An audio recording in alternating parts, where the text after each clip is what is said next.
Assalamualaikum warahmatullahi wabarakatuh. Perkenalkan, nama saya Ayunda Indara, kelas 3C Al-Wajid SDIT Khairul Ummah. Saya akan mendengarkan cerita yang akan diceritakan oleh Umi saya. Umi akan bercerita tentang kisah Abu Bakar. Yuk kita dengarkan. Hai teman-teman, Umi akan menceritakan kisah Abu Bakar As-Siddiq.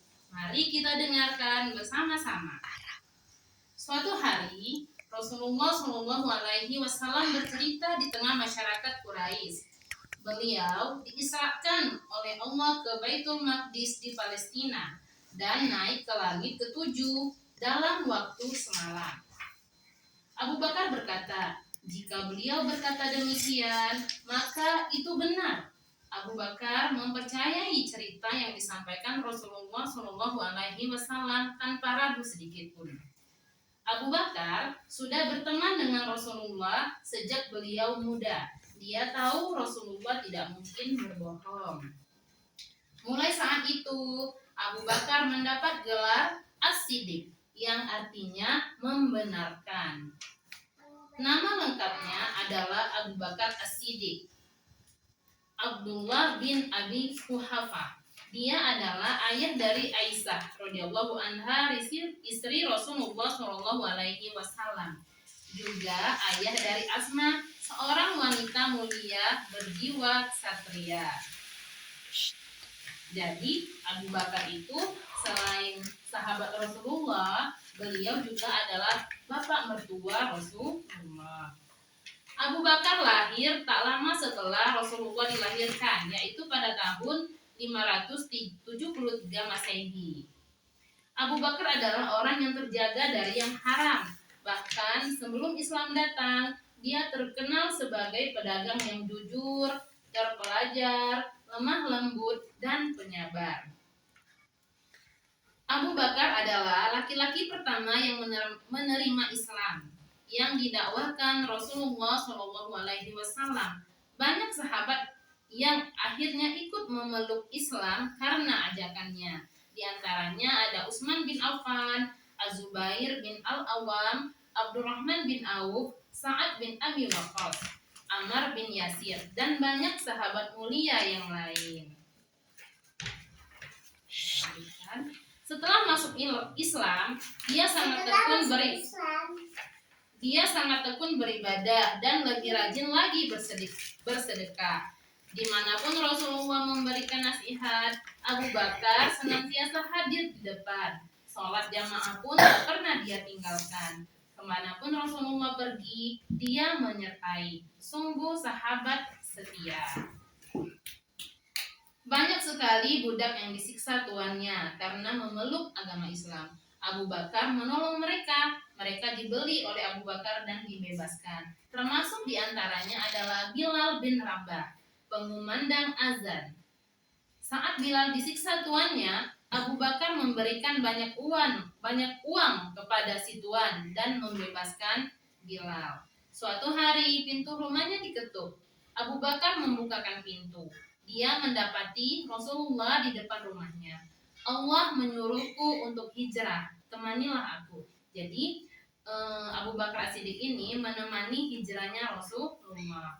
Allah telah memerintahkan Rasulullah Shallallahu Alaihi Wasallam untuk berhijrah dan beliau memilih sahabat dekatnya untuk menemani. Abu Bakar mengangguk mantap, dia telah siap. Dia akan melakukan apa saja untuk melindungi dan membantu Rasulullah. Perjalanan hijrah tak akan mudah. Abu Bakar menyewa seorang penunjuk jalan yang ahli. Dia pun menyuruh pengembala kambingnya untuk mengembala di dekat tempat persembunyian, agar susu kambing bisa diberikan kepada Rasulullah tanpa ketahuan. Saat hendak sembunyi, Abu Bakar masuk ke dalam gua Sur sebelum Rasulullah SAW. Dia menyingkirkan apa saja yang mungkin berbahaya bagi baginda. Dia bersabar menahan sakitnya digigit ular saat Rasulullah tidur beralaskan kakinya. Air matanya menetes kala tak kuat menahan sakit dan mengenai pipi baginda. Rasulullah pun terbangun. terharu, dan akhirnya mengobatinya. Suatu kali yang lain, suatu kali yang lain, ya Rasul, kata Abu Bakar, seandainya mereka mengintip ke bawah, niscaya mereka akan melihat kita. Abu Bakar khawatir Rasulullah akan dilukai oleh kaum Quraisy bila mereka ketahuan. Peristiwa hijrah itu penuh ketegangan. Lah tahzan, innallaha ma'ana. Janganlah engkau bersedih, Allah bersama kita. Terang Rasulullah menenangkannya. Hingga akhirnya tibalah mereka di Madinah. Tola'al badru alaina. Telah tiba cahaya purnama di hadapan kita. Salawat badar menggema di pintu gerbang Madinah.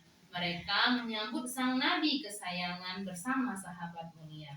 Umar berkata, demi Allah, aku tidak akan bisa mengalahkan Abu Bakar selamanya. Saat itu Rasulullah menganjurkan bersedekah. Umar menyerahkan setengah dari harta miliknya, sedangkan Abu Bakar memberikan semua hartanya untuk disedekahkan. Minta Abu Bakar untuk menjadi imam. Perintah Rasulullah Shallallahu Alaihi Wasallam saat beliau terbaring lemah karena sakit parah. Beliau tak mampu bangun dari tidurnya. Baru kali ini ada perintah mengejutkan. Rasulullah Shallallahu Alaihi Wasallam tak pernah meminta sahabat lain untuk menggantikannya menjadi imam. Itulah salah satu alasan bahwa Abu Bakar istimewa. Sahabat yang lembut hatinya itu terbata-bata menyelesaikan bacaan Al-Quran saat menjadi imam, karena dia menangis sesedihan. Hatinya yang lembut meresapi setiap arti bacaan. Rasulullah Shallallahu Alaihi Wasallam wafat. Para sahabat sangat berduka.